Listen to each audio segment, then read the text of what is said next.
ఈ రోజుల్లో ఎవరి చేతుల్లో చూసినా స్మార్ట్ ఫోన్స్, ఎవరి ఇళ్లల్లో చూసినా కంప్యూటర్స్, స్మార్ట్ టీవీలు చాలా ఎక్కువగా కనిపిస్తూ ఉన్నాయి.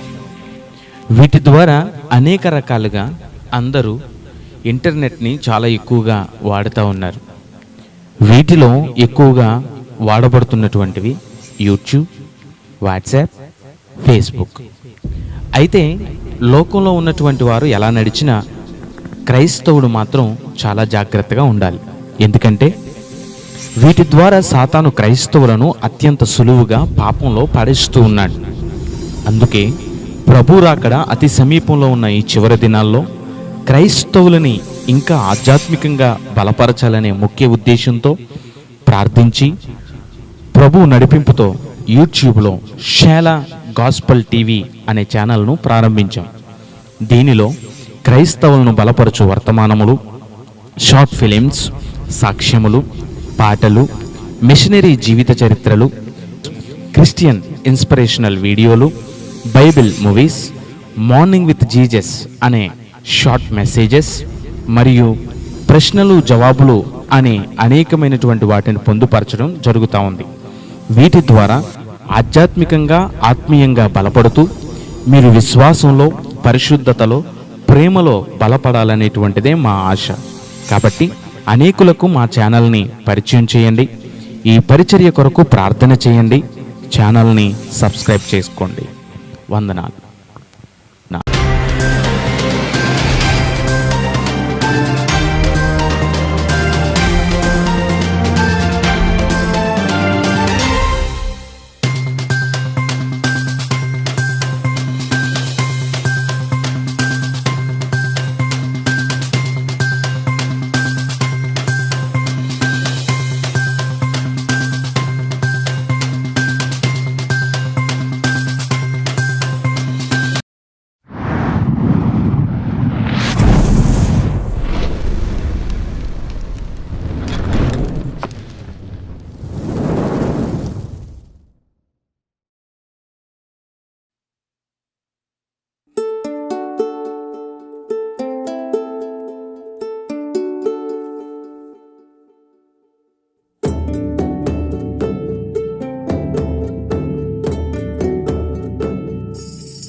ఎనలేని పాప కోపమునా నేను తనికి మినుకుచునే దరిగానకుండన్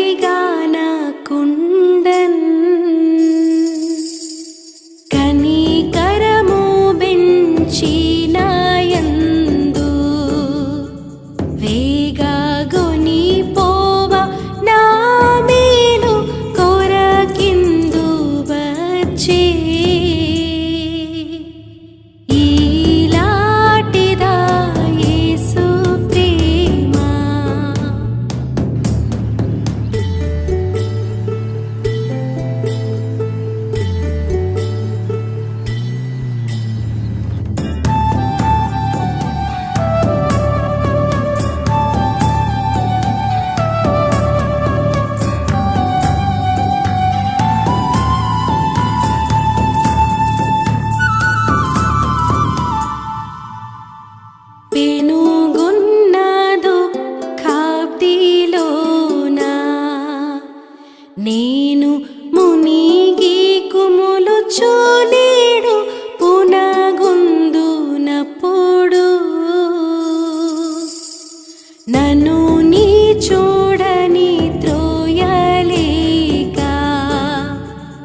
చింతక్రమ్మి పొగలుచునుండ గానున్న జూచి సమ్మతిని నను బ్రోవదలచి కరము జాచి నాచి బట్టి చక్కగా పిలిచే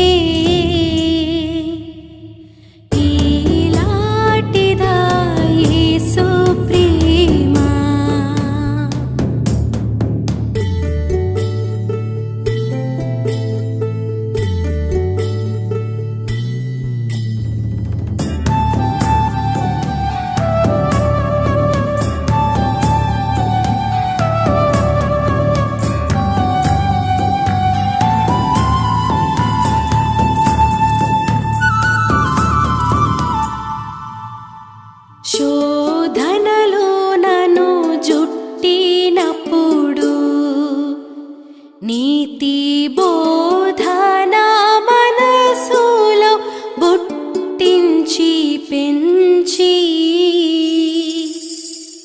బాధలెల్లను బాపి మాపి ఇట్టి ఆదరణ చూపిన యెహోవామందు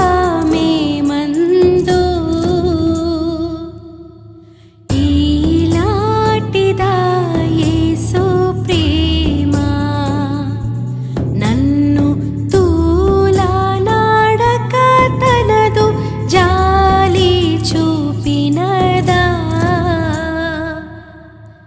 ఈలాటిదా యేసు ప్రేమ.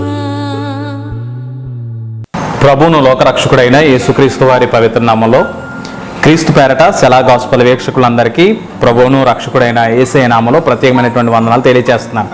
అందరూ ఎలా ఉన్నారు? మరొకసారి ఇలా లైవ్ ప్రోగ్రాం ద్వారా మీతో కలుసుకొని ప్రభు నామమును స్తుతించడానికి తండ్రి అయినటువంటి దేవుడు నాకును మనందరికీ అనుగ్రహించిన మంచి సమయాన్ని బట్టి ప్రభువుని ఎంతగానో స్తుతిస్తా ఆయన నామాన్ని కనపరుస్తూ ఉన్నాను. మీరందరూ కూడా క్షేమంగా ఉన్నారని నేను తలంచుతూ ఉన్నాను. ప్రియమైనటువంటి దేవుని బిడ్డలారా, ఈ రోజు నుంచి క్రైస్తవ ప్రపంచము, క్రైస్తవ లోకమంతా కూడా యేసుక్రీస్తు ప్రభు వారి యొక్క శ్రమల దినాల జ్ఞాపికను గుర్తు చేసుకుంటూ 40 రోజుల పాటు ఉపవాస దీక్షను కొనసాగిస్తూ ఉన్నారు. ఈనాడు ప్రపంచాన్ని కనుక మనం ఆలోచన చేస్తే అసలు ఈ భస్మ బుధవారం అనేటువంటిది ఉందా? భస్మ బుధవారాన్ని చేయాలా? ఇలాంటి లెంట్ కార్యక్రమాలు మేము కొనసాగించాలా? ఎవరో ఆచారాలుగా పెడితే వీటిని ఎందుకు మేము చేయాలండి?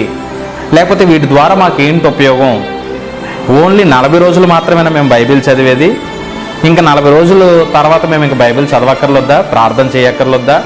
లేకపోతే ఇంకేది మేము కూడా కొనసాగించక్కర్లొద్దా అని రకరకాల మంది మాట్లాడుతూ ఉన్నారు. సరే, ఏదేమైనప్పటికీ నిజానికి మీరు ఆలోచన చేయండి. క్రిస్మస్ దినాల్లో డిసెంబర్ 1 నుంచి జనవరి 15వ తారీఖు దాకా క్రిస్మస్ కొనసాగిస్తున్నాం. అప్పుడు కూడా ఇలాంటి ప్రశ్న ఎత్తారు కదా. ఇవి పెద్దలైనటువంటి వారు ఎందుకు ఏర్పాటు చేశారంటే, అది ఏ రీతిగా వచ్చినప్పటికీ, ఎలా వచ్చినప్పటికీ, ఎందుకు వరకు ఏర్పాటు చేసినప్పటికీ ఇవన్నీ ఎందుకనంటే, బాగా వినండి, అసలు వీటి ద్వారా క్రైస్తవ ఆధ్యాత్మిక పరిపక్వత అంటే దేవుని పిల్లలైనటువంటి వారు ఇంకొంచెం ఆధ్యాత్మికతలో ఎదగడానికి, ఇంకొంచెం బలం పొందడానికి, మరికొన్ని అనేక ఆధ్యాత్మిక సంగతులు నేర్చుకోవడానికి ఎంతగానో ఉపయోగపడడం కోసమే ఇలాంటి కార్యక్రమాలు క్రైస్తవ ప్రపంచం చేస్తుందనేటువంటి విషయాన్ని మీరు జ్ఞాపకం చేసుకోవాలి. వీటిని ఏదో ఆచారంగా చేయడం అనేటువంటిది కాదు, కానీ నేను ఇంకా కొంచెం బలపడడానికి ఈ కూడికలు ఉపయోగపడుతున్నాయి కదా అని అనుకోవడానికి కూడా ఇదొక అవకాశం. ఇది మీరు ఆలోచన చేయండి. పట్టణాల్లో అయితే ఏ చర్చిలో ఆ చర్చిలోనే మీటింగ్ పెడతారు, కానీ పల్లెల్లో, మాలాంటి పల్లెల్లో సువార్త ప్రకటిస్తున్నటువంటి దేవుని సేవకులైనటువంటి మేమైతే ప్రతి ఇంటింటి దగ్గర కూడా కూడికలు ఏర్పాటు చేసి ఇంటింటి దగ్గర సువార్తను ప్రకటించుతున్నప్పుడు బాగా వినండి, ఆ ప్రక్కన ఉన్నటువంటి వారు కూడా ఆ రోజు మీటింగ్కి వచ్చి ఆ రోజు ఆ మీటింగ్లో కూర్చొని అసలు యేసుప్రభు అంటే ఏంటో, ఆయన ప్రేమ ఏంటో, ఆయన ఎలాంటి దేవుడో, ఎందుకోసం ఈ లోకానికి వచ్చారో, అసలు ఆయన చేసిన పనులేంటో, పరిశుద్ధాత్మ అంటే ఏంటో, ప్రేమ అంటే ఏంటో, ఆయన చూపినటువంటి కార్యాలు ఎలాంటివో, అసలు యేసుప్రభు ఎలా దేవుడయ్యాడో, ఇలా అనేక రకాలైనటువంటి సంగతులు వారు నేర్చుకుంటున్నారు. అక్కడ చెప్పబడుతున్న మాటలు కానీ, జరపబడుతున్న కార్యక్రమాలు కానీ, ఒకరినొకరు ప్రేమించుకోవడం, ఒకరినొకరు ఆదరించుకోవడం, కుటుంబాలన్నీ కలిసి రావడం, ఇవన్నీ చాలా చక్కగా హ్యాపీగా సంతోషంగా అందరం కలుసుకొని ఒకసారి మీట్ అయ్యి సంతోషించడానికి ఎంత బాగుంటుందని చెప్పండి. ఇలాంటి కూడికల ద్వారా అయినా పక్కన ఉన్నటువంటి వాళ్ళు కనీసం దేవునిలోని తెలుసుకోవడానికి ఎంత ఆశ కలిగినటువంటి, ఎంత ఆనందంగా వాళ్ళు దేవుని దగ్గరకు వస్తారు. వచ్చినా రాకపోయినప్పటికీ కనీసం దేవుని మాట అయినా కొంచెం చిన్నపాటి శబ్ద యంత్రము ద్వారా చిన్నపాటి కార్యక్రమాలైనా వినిపించబడతాయి కదా. సో అందుకనే ఇలాంటి కార్యక్రమాలు ఏర్పాటు చేసామన్నమాట. సరే, ఏదేమైనప్పటికీ దేవుని యొక్క మాటలు ఈ సంవత్సర కాలంలో అద్భుతమైనటువంటి మాటలు ప్రభు సేవకునిగా మేము సిద్ధపరిచి ఉంచాం. చాలా విలువైనటువంటి మాటలు మేము ప్రభు ప్రేరణ బట్టి, ప్రభు కృపను బట్టి వాటిని సిద్ధపరిచాం. ఎంతో ప్రార్థనాపూర్వకంగా ఎంతగానో ఆలోచించి వీటన్నిటిని తయారు చేయడం జరిగింది. సరే, అసలు ఈ లెంట్ అంటే అర్థం ఏంటి అంటే, నేను చాలా సందర్భాల్లో చెప్పాను, ప్రతి సంవత్సరం చెప్తానే ఉంటాను కదా. సో లెంట్ అంటే ఏంటి? చిగురించుట, వసంతకాలము. ఫాస్టింగ్ ద్వారా ఇది ఒక మంచి అవకాశంగా మనం భావించవచ్చు. నిజమే కదా. కొన్ని సందర్భాల్లో ఆధ్యాత్మిక పరిపక్వతలో మనం ఏమైపోయామంటే పడిపోతూ ఉన్నాం. ఎప్పుడు చిగురిస్తాయి చెట్లు? వసంతకాలంలో చిగురులేస్తూ ఉంటాయి. సో పాతదంతా కూడా తొలగిపోయి ఎండిపోయినటువంటివన్నీ కూడా పోయి మరలా నూతనమైనటువంటి చిగురించేటటువంటి దశ. క్రైస్తవ ఆధ్యాత్మిక వ్యవస్థలో ఉన్నటువంటి మనం కొన్ని సందర్భాల్లో లోకంలోనో పాపంలోనో ఏదో ఒక సందర్భంలో పడిపోతూ ఉన్నాం. అలాంటి పరిస్థితుల్లో నుంచి దేవుడు మనల్ని కాపాడి భద్రపరుస్తూ మనల్ని మరొక మార్గంలో ఇలా కాదయా ఇలా ఉండాలి, ఇలా కాదు ఇలా ఉండాలి అని సరిచేసేటటువంటి ప్రక్రియే ఈ లెంట్ దినాలు, ఈ వసంతకాలం అంటే. సో ఈ వసంతకాలంలో క్రీస్తుకు పూర్వం 300 శతాబ్దం నుంచి ఈ పద్ధతిని అవలంబించినట్లుగా బైబిల్ గ్రంథ చరిత్ర లేకపోతే చరిత్ర గ్రంథాలు తెలియచేస్తున్నాయి. అసలు ఈ బూడిద బుధవారం, ఈ భస్మ బుధవారం ఎలా వచ్చిందండి అని కూడా మీరు అడిగితే, ఈ భస్మ బుధవారానికి కూడా ఒక స్టోరీ ఉంది, ఒక పెద్దలు నిర్ణయించినటువంటి ఒక పద్ధతి ఉంది. అదేంటి అని ఆలోచన చేస్తే, భస్మ బుధవారం ఎలా వచ్చిందంటే, చూడండి, యేసుక్రీస్తు ప్రభు వారు గాడిద మీద ఊరేగుతారు. ఏమండి, గాడిద పిల్ల మీద ఊరేగుతూ ఆ ప్రాంతంలో ఉన్నటువంటి వాళ్ళందరూ కూడా ఖర్జూరపు మట్టలను పెట్టుకొని ఊరేగినట్టుగా చరిత్ర చెప్తుంది కదా. అలాగే దానికి సాదృశ్యంగా మన వాళ్ళు కూడా ఏం చేస్తాం, మట్లాదివారం రోజున ఈత మట్టలు కానీ మన దగ్గరలో ఉన్న కొబ్బరి మట్టలు కానీ ఏదో ఒకటి పట్టుకొని ఊరేగుతాం. అందరం కూడా యేసుప్రభు జయోత్సాహాన్ని తెలియచేస్తాం. అలా తెలియచేస్తున్నప్పుడు వాటన్నిటిని వాళ్ళ ఇంటికి తీసుకెళ్ళిపోతే కొన్ని రోజులకి ఏమవుతాయి, ఒక వారం రోజులకి ఎండిపోతాయి. వీటన్నిటినీ పోగేసి కాల్చి బూడిద చేసి ఆ బూడిదను ఆ దైవజనుడు అంటే యాజకుడు అయినటువంటి వాడు నుదుట మీద సిలువ గుర్తు వేసి ప్రార్థన చేసి పంపిస్తూ ఉండేవాడు. సో బూడిద ఆ రకంగా ఇది వచ్చిందనమాట భస్మ బుధవారం అనేటువంటిది. రైట్, ఇది పెంతుకొస్తు దినాన్న దీన్ని జరిగించినట్లుగా చరిత్రకారులు తెలియచేస్తున్నారు. సరే, ఇక ఈ 40 రోజులే ఎందుకు పెట్టారండి? అసలు ఈ 40 రోజులే ఎందుకు పెట్టాలి? ఈస్టర్కు ముందు 40 రోజులే ఎందుకు పెట్టాలంటే, పెద్దలైనటువంటి వారు చాలా ఆలోచించే ఉంటారు కదా, ఎవరు ఆలోచించకుండా ఇలాంటి పద్ధతులు ఏమి పెట్టరు కదా. వాళ్ళు ఆలోచించినటువంటి విధానంలో కనుక కూడా మనం ఆలోచన చేస్తే, యేసు ప్రభు మొదటిగా సేవ పరిచర్య ప్రారంభానికి ముందు, సేవను ప్రారంభించడానికి ముందు 40 రోజుల పాటు బాప్తీసం పొందిన తర్వాత అరణ్యంలోనికి కొనుక్కోబడినట్లుగా బైబిల్ గ్రంథం తెలియజేస్తుంది, మత్తయి సువార్త 4వ అధ్యాయం ప్రకారంగా. అలా కొనుక్కోబడినప్పుడు యేసు ప్రభు వారు 40 రోజులు అన్నపానాదులు లేకుండా 40 రోజులు ప్రార్థన చేసుకున్నట్లుగా అరణ్యంలో ఉండి బలపడినట్లుగా కనబడతా ఉంది. అది కూడా మనం ఎరిగినటువంటి వారు. సో దానిని సాదృశ్యంగా తీసుకొని 40 అనేటువంటి సంఖ్య బైబిల్లో చాలా విలువైనటువంటిదిగా కనపడతా ఉంది. పరిపూర్ణతకు సంపూర్ణతకు గుర్తుగా కనపడతా ఉంది. 40 రోజులు మోషే 40 రోజులు కొండ మీద ఉన్నట్టుగా కనపడతా ఉంటుంది. ఏమంటే 40 రోజులు అనేటువంటివి బైబిల్ గ్రంథంలో చాలా కనపడుతున్నాయి. సో ఇలాంటివన్నీ కూడా కనిపిస్తూ ఉన్నాయి. కాబట్టి ఈ 40 రోజులు అనేటువంటి దీన్ని పెద్దలు నిర్ణయించి, యేసు ప్రభు వారు కూడా 40 రోజులు ఉన్నారు కాబట్టి వీటిని మనం ఈ రకంగా పెట్టుకుంటే బాగుంటుంది కదా అని వాళ్ళు లెక్క చేసి వాళ్ళు చేసినటువంటి ఈ పద్ధతిని నేను మీకు జ్ఞాపకం చేస్తూ ఉన్నాను. సరే, ఇక వాక్యంలోనికి గన మనం వెళ్తే, ఈ 40 రోజుల ద్వారా మనం నేర్చుకునేటటువంటి విషయం ఏంటి? అసలు ఈ 40 రోజులు ఎందుకు? మిగిలినటువంటి వాళ్ళు కూడా రంగురంగులు బట్టలు వేసుకొని వాళ్ళు కూడా చేస్తున్నారు కదా, వాళ్ళకి మనకి కూడా ఇది సరైపోయిందేనా, వాళ్ళకి మనకి కూడా ఇది ఓకేనా అంటే, లేదండి, ఎవరి భక్తి వాళ్ళది, ఏమండి, ఎవరి పద్ధతి వాళ్ళది. కానివ్వండి, ఇది పద్ధతిగా చేయకండి, ఒక ఆచారంగా చేయకండి. దేవునికి నేను ఎంతగా దగ్గర అవ్వగలను అనేటువంటిది మీరు ఆలోచన చేయండి. దేవునితో నేను ఎంతగా బలపడగలను అని ఆలోచన చేయండి. నా ఆత్మీయ పరిస్థితి ఎంతగా మెరుగుపరచుకోగలను అనేది ఆలోచన చేయండి. మనిషి ఆధ్యాత్మిక పరిపక్వతలోను, అలాగనే మానవుడు తనకున్నటువంటి వ్యసనముల నుంచి దూరం అవడానికి కూడా ఇది ఒక ఆధ్యాత్మికమైనటువంటి ఒక వారధిలా ఉపయోగపడుతుందని చెప్పడంలో ఏమాత్రం కూడా సందేహం లేదు. రైట్, దీనికి సిద్ధపాటు, దీన్ని ఎలా మనం ఉండాలి, ఏ విధంగా మనం చేయాలి అని ఆలోచన చేస్తే బైబిల్ గ్రంథంలో నుంచి చాలా విషయాలు నేను మీకు బోధించగలను. అయితే ఈ 40 రోజుల గురించి, భస్మం గురించి కనుక మనం ఆలోచన చేస్తే, అసలు ఈ భస్మమును పొడి చేసి ఏం చేయాలి అని ఆలోచన చేస్తే బైబిల్ గ్రంథంలో కొత్త నిబంధన గ్రంథంలో కూడా ఈ మాట నేను మీకు చూపిస్తాను. హెబ్రీలకు రాసినటువంటి పత్రిక 9వ అధ్యాయము, ఒకసారి మీ దగ్గర ఉన్నటువంటి పరిశుద్ధ గ్రంథాలు తిరగండి. అపోస్తులైనటువంటి పౌలు గారు రాసినటువంటి హెబ్రీలకు రాసినటువంటి పత్రిక 9వ అధ్యాయము 12వ వచనం నుంచి 14వ వచనం వరకు ఈ విధంగా రాయబడి ఉంది. మేకల యొక్కయు కోడెల యొక్కయు రక్తముతో కాక తన స్వరక్తముతో ఒక్కసారి పరిశుద్ధ స్థలములో ప్రవేశించెను. ఎలయనగా మేకల యొక్క ఎడ్ల యొక్క రక్తము మైలపడిన వారి మీద ఆవు దూడ బూడిద చల్లుటయు, శరీర శుద్ధి కలిగినట్టు వారిని పరిశుద్ధపరచని ఎడల నిత్యుడగు ఆత్మ ద్వారా తన్ను తాను దేవునికి నిర్దోషినిగా అర్పించుకొనిన క్రీస్తు యొక్క రక్తము నిర్జీవ క్రియలను విడిచి జీవము గల దేవుని సేవించుటకు మీ మనస్సాక్షిని ఎంతో ఎక్కువగా శుద్ధి చేయను. సో ఇక్కడ కనపడతా ఉంది, మేకల ఎడ్ల రక్తం మాత్రమే కాదు కానీ పాత నిబంధనల కాలంలో ఆవు దూడ బూడిద చల్లడం కూడా జరిగింది, బూడిద కూడా చల్లడం జరిగింది. వాటి ద్వారా దేని ద్వారా రాలేదు కానీ యేసు ప్రభు మరణించి శిలువ మరణం పొంది సమాధి చేయబడి మృత్యుంజయుడే తిరిగి లేపబడ్డం ద్వారా నేను పరిశుద్ధపరచబడ్డాను లేదా నాకు పరిశుద్ధత కలిగింది అనేటువంటి వాక్యం కనబడతా ఉంది. సో బూడిద అనేటువంటి దానికి కూడా చాలా ప్రాముఖ్యత ఉంది బైబిల్లో. బూడిద దేనికి సాదృశ్యం అంటే తగ్గించుకోవడానికి సాదృశ్యం. ఎవరైనా బూడిద చల్లుకుంటారండి మీద, పౌడర్ చల్లుకోవడానికైనా ఇష్టపడతారు, సెంటు చల్లుకోవడానికి ఇష్టపడతారు, కానీ బూడిద చల్లుకోవడానికి ఇష్టపడతారా? అది కొంచెం ప్రెస్టీజియస్ విషయంగా భావిస్తాం కదా, అంటే దాన్ని అసలు చల్లుకోవడానికి మనం ఇష్టపడం కదా. కానీ బైబిల్లోనండి బూడిద అనేటువంటి పదం ఎన్నిసార్లు ఉందో తెలుసా? 35 సార్లు కనపడుతుంది బూడిద అనేటువంటి పదం. బూడిద, యాష్ అనేటువంటి పదం.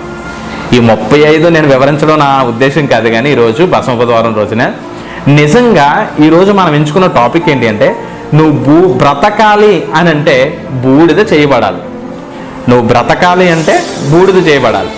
రైట్, ఆలోచన చేద్దాం. బ్రతకడానికి బూడిదకి సంబంధం ఏంటండి అని ఆలోచన చేస్తే ఎస్, ఖచ్చితంగా కొన్ని కాల్చివేయబడాలి, కొన్ని బూడిద చేసి బడితే బూడిద అయిపోతేనే ఇంకప్పుడు మనం బాగుంటామండి లైఫ్లో. కొన్ని కాల్చివేయబడితేనే మనం హ్యాపీగా ఉండగలుగుతాం. కొన్నాటిని కొన్ని పద్ధతులను లేదా కొన్ని వ్యసనాలను లేకపోతే కొన్ని విషయాలను బూడిద చేసేస్తేనే చాలా సేఫ్ జోన్లో నువ్వు ఉంటావు.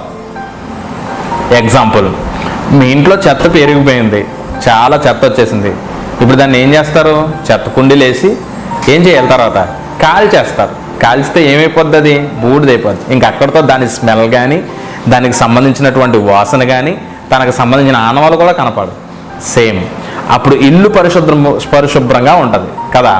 సేమ్ టు సేమ్ నీవు నేను కూడా మనలో ఉన్నటువంటి కొన్ని వాటిని కాల్చివేసుకొని బూడిద చేసుకోగలిగితే, మనం బ్రతకడానికి కాల్చబడితే, మనం బ్రతకడానికి మనలో ఉన్నటువంటి కొన్ని అవలక్షణాలను బూడిద చేసుకోగలిగితే హ్యాపీ అండి, పరిపూర్ణతలోనికి మనం వస్తాం. బైబిల్లో ఒక 3 సంగతులు నేను మీకు చెప్తాను, బాగా వినండి.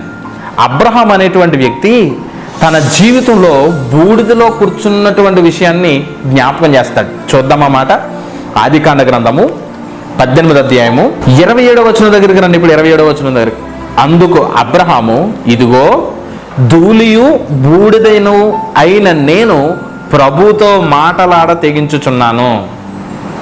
ఆదికాండ గ్రంథము 18వ అధ్యాయము 27వ వచనం. ఇక్కడ ఒక అద్భుతమైనటువంటి విషయం కనపడుతుంది చూడండి. అబ్రహాము గారు చాలా అప్పటికే ధనవంతుడు. అతను అలాంటి వ్యక్తి ఏమని తగ్గించుకొని అంటున్నాడంటే, తన జీవితంలో బ్రతికించుకోవడానికి, ఇంకా గట్టిగా మాట్లాడితే బ్రతికించుకోవడానికి. ఈరోజు టైటిల్ అదే కదా, మనం బ్రతకాలంటే బూడిదకు చేయబడాలి. ఇప్పుడు అబ్రహాము బ్రతికించుకోవడానికి, అబ్రహాము బ్రతకడానికి, అబ్రహాము యొక్క కుమారుడు బ్రతకడానికి అబ్రహాము ఎంతగా తగ్గించుకుంటున్నాడో తెలుసా? నేను బూడిదను, చదువుతాం చూడండి మళ్ళీ, ఆదికాండ గ్రంథము 18వ అధ్యాయము 27వ వచనం. అందుకు అబ్రహాము, ఇదిగో ధూళియు బూడిదయు అయిన నేను ప్రభువుతో మాటలాడ తెగించుచున్నాను. ఎంత విధేయత అండి అబ్రహాముది. తనకి ఆశీర్వాదం రావడానికి కూడా కారణం ఇదే కదా, తనకి విశ్వాసుల తండ్రి అని బిరుదు రావడానికి ఇదే కదా, విధేయతే కదా తనకి. తను ఆస్తికర్తగా మార్చబడ్డానికి విధేయత అనేటువంటి లక్షణం అబ్రహాములో ఉంది. టుడే ఈ ఫాస్టింగ్ ప్రార్థనలు, ఈ ఉపవాస ప్రార్థనలు 40 దినాల పాటు ప్రారంభించబడుతున్నాయి. ఈ దినంతో స్టార్ట్ అవుతున్నాయి.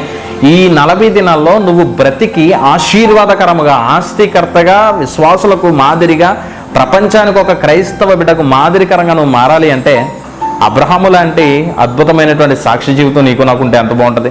అబ్రహాం అంటున్నాడు, తను బ్రతికించుకోవడానికి, తన కుమారుడైనటువంటి లోతు కుటుంబాన్ని బ్రతికించుకోవడానికి అబ్రహాం మాట్లాడుతున్నటువంటి మాట ఏంటో తెలుసా?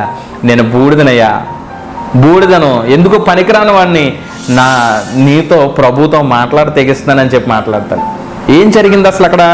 ఏంటి అసలు కంటెంట్ అంటే, కొన్ని దేవుడు దూతలు వచ్చాయి, మాట్లాడుతున్నాడు. ఇదిగో మేము సొదొమను నాశనం చేసేయాలనుకున్నాం, ఎందుకంటే అక్కడ పాపం ఎక్కువైపోయింది, కాబట్టి సొదొమ ప్రజలందరినీ నాశనం చేయాలనుకుంటున్నాం అన్నప్పుడు వెంటనే గుర్తొచ్చాడు, అక్కడ ఎవరున్నారు? తన కుమారుడైనటువంటి లోతు ఉన్నాడు. కాబట్టి అక్కడ అప్పుడు అంటాడు అనమాట, ఇలాంటి పరిస్థితుల్లో ఉన్న నేను, బూడిదనైన నేను, నీ దగ్గర మాట్లాడడానికి కూడా ఉపయోగపడలేనటువంటి నేను ఒక మాట మాట్లాడతానయ్యని. ఎన్ని మాటలు మాట్లాడతాడు తెలుసా? బేరాలు అడుగుతాడు యేసుప్రభుని. ఒక 50 మంది, తండ్రి అయినటువంటి దేవుణ్ణి, ఒక 50 మంది ఉంటే రక్షిస్తావా పట్టణాన్ని?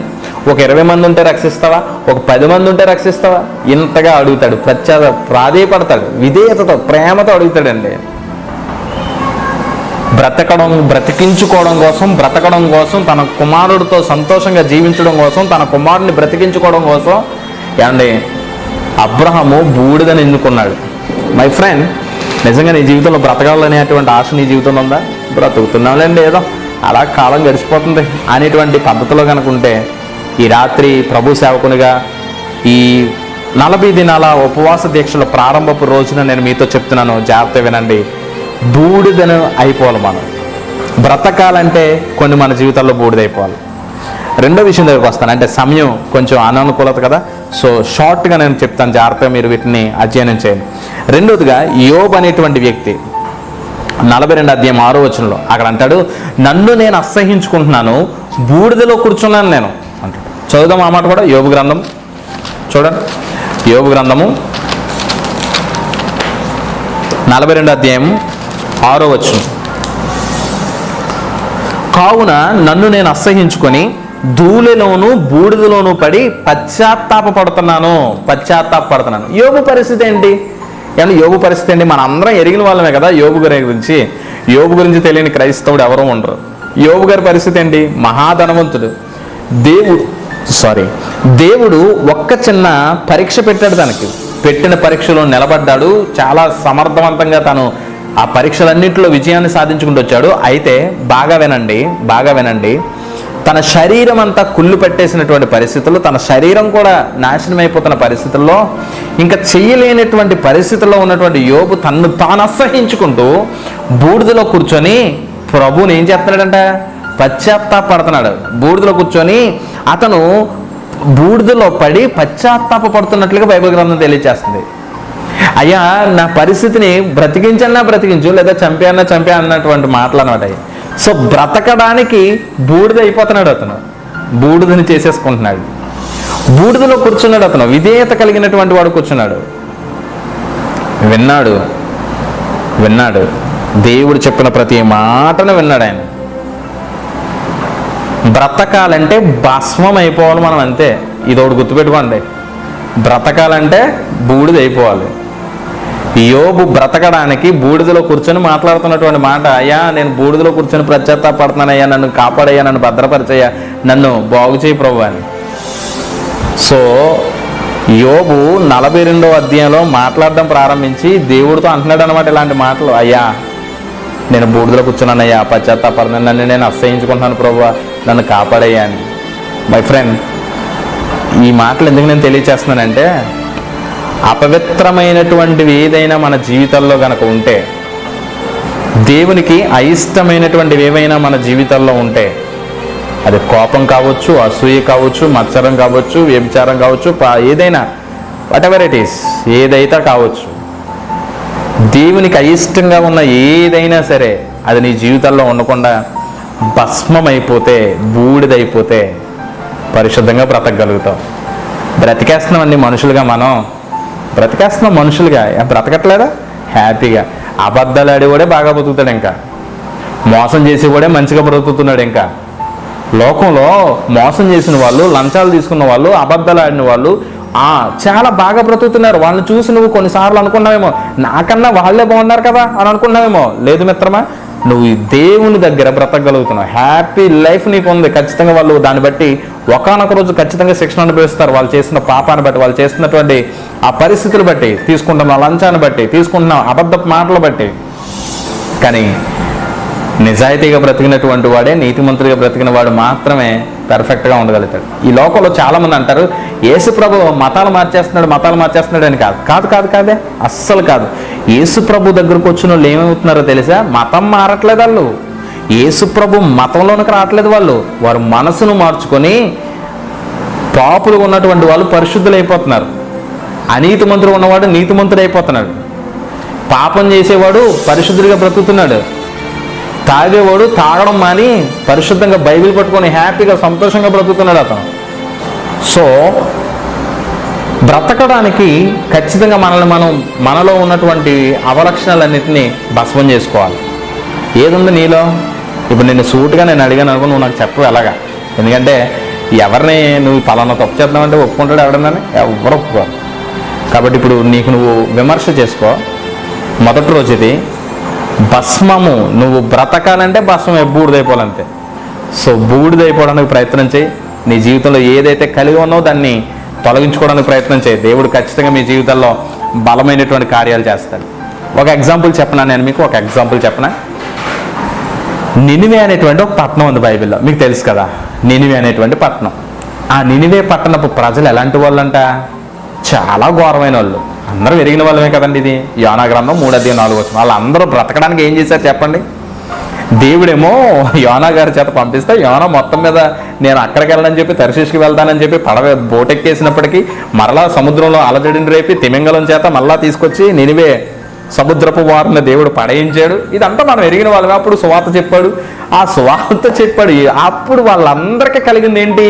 బ్రతకాలమేమో, బ్రతకాలయ్యా, అది బ్రతకాలి బాబు అని ఆలోచన చేసి రాజుతో సహా, ఈవెన్ పశువులతో సహా, రాజుగారి పశువులు, ఊళ్ళో ఉన్న పశువులు, మేక మందలు అన్నీ, చిన్నపిల్లలతో సహా లేచి తన రాజవస్త్రములు తీసి బూడిదలో కూర్చొని రాజుతో సహా ఉపవాసం ప్రార్థన చేయడం మొదలెట్టారు.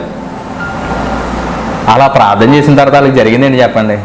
దేవుడు వాళ్ళ శిక్షణ అంతా బ్రతికించాడా లేదా వాళ్ళని? అంతేగాని వాళ్ళని మొత్తం తుడిచిపెట్టాడా? సో మన దేవుడు కరుణామయుడైనటువంటి దేవుడు. ఎవరిని తుడిచిపెట్టాడు ఆయన? నువ్వు పాపం చేసావనేసి నిన్ను వదిలిపెట్టాడు ఆయన. నువ్వు ఏదో తప్పు చేసావని ఆయన నిన్ను వదిలిపెట్టాడు. కృప, ఆయన కృప నీతో ఎల్లప్పుడూ ఉంటుంది. మై ఫ్రెండ్, ప్రభు సేవకుడిగా ఒక అన్నయ్యగా చెప్తున్నాను, నువ్వు బ్రతకాలంటే బూడిదైపోవాలి. మీకు తెలుసా, బైబిల్లో మంచి ప్రవక్త యెషయా అనేటువంటి ప్రవక్త అంటాడు, ఒకసారి పరిశుద్ధ పీఠం దగ్గరికి వెళ్ళి, బలిపీఠం దగ్గరికి వెళ్ళి షెరూబులు కెరాబులన్నింటినీ చూస్తూ అంటాడు, అయ్యా నేను అపవిత్రమైన పెదవులు గలవాడిని, నేను ఎలా మాట్లాడగలుగుతాను? నేను మాట్లాడలేను, నువ్వు నా పెదవులు కాల్చే అంటాడు. సో అలా ఈ రాత్రి నీవు నేను కనుక భస్మైపోతే, బూడిదమైపోతే ఎంత బాగుంటుంది. మనలో ఉన్నటువంటి ఆ పాప క్రియలన్నింటినీ విడిచిపెట్టుకొని, మనలో ఉన్నటువంటి పాప స్వభావాన్ని విడిచిపెట్టుకొని, ఆ అబద్ధాలు, మోసాలు ఇవన్నిటిని తీసి పక్కన పెట్టి వాటిని బూడిద చేసుకొని గనక నువ్వు జీవించగలిగితే అద్భుతంగా దేవుని నిన్ను ఆశీర్దిస్తాడు. అలాంటి దీవెన కృప నీ జీవితంలో నువ్వు పొందుకోవాలని మనసారా దీవిస్తూ, ఆకాంక్షిస్తూ నా మాటలు ముగిస్తున్నాను. పరిశుద్ధాత్మ దేవుని వినికిడిలో ఈ మాటలు దీవించును గాక. Amen, amen. God bless you. ప్రార్థన చేసుకుందాం. తలలు వంచండి. పరిశుద్ధము నమ్మకమైన మా ప్రియ పరలోకపు కన్న తండ్రి, నీ ఘనమైన శ్రేష్టమైన ఉన్నతమైన నామమునకు వందనాలు. ఈ రాత్రి నైనా మొదటి దినం యేసుక్రీస్తు ప్రభు యొక్క శిలువ ధ్యాన కూడికల్లో మొదటి రోజు పశ్చిమ బుధవారం దినమున మేమందరం కలుసుకొని ఇటు రీతిలో నీ నామాన్ని స్తుతించుకోవడానికి గణపరుచుకోవడానికి మీరు ఇచ్చిన సమయాన్ని బట్టి మీకు స్తోత్రాలు ప్రభువా. నీ ప్రజలకు కొన్ని మాటలు వినిపింపజేశాను. విన్న ప్రతి మాట వారి జీవితాలు ఆశీర్వాదకరంగా మీరు మార్చండి అయ్యా. మేము బ్రతకాలంటే భస్మం అవ్వాలని, అసలు లెంట్ ఎలా వచ్చింది, ఏం జరిగింది, ఏ విధమైనటువంటి కార్యక్రమాలు చేస్తున్నారు, ఎలా చేసుకోవాలి, అనేకమైన విషయాలు మేము నేర్చుకున్నాం. మేము బ్రతకడానికి నాయన బలమైనటువంటి బిడ్డలుగా జీవించడానికి నాయన మా జీవితాల్లో భస్మం అనేటువంటిది కావాలని నీ వాక్యం ద్వారా మీరు మాట్లాడారు. కాబట్టి విన్న మాటలు వారందరి జీవితాలు ఆశీర్వాదకరంగా ఫలభరితంగా మీరు చేయండి. ఇక మీదటనైనా నీ కొరకు బ్రతికేటటువంటి పాత్రలుగా మమ్మల్ని తయారు చేసుకోమని మా అందరి దేవుడు, మా ప్రభువు, రక్షకుడు మా కొరకు కలువరి శిలువలో ప్రాణత్యాగం చేసి నిజమైనటువంటి రక్షణ భాగ్యాన్ని అనుగ్రహించినటువంటి నీ ప్రియ కుమారుడు మా రక్షకుడైన యేసయ్య నామములో ఈ ప్రార్థన అడిగి వేడుకుంటున్నాం తండ్రి. ఆమెన్. మన తండ్రి అయిన దేవుని ప్రేమయు, కుమారుడైన యేసుక్రీస్తు ప్రభువారి కృపయు, పరిశుద్ధాత్మ దేవుని అన్యోన్య సహవాసము ఇప్పుడు ఎల్లప్పుడు సదాకాలం ఈ లైవ్ వీక్షించినటువంటి వారి మీదను, చూస్తున్న ప్రతి ఒక్కరి మీద ఆయన కృపా సదా తోడై ఉండి నడిపించును గాక. Amen. Amen. God bless you. దేవుడు మిమ్మల్ని దీవించును గాక. ఆమెన్. Yeah.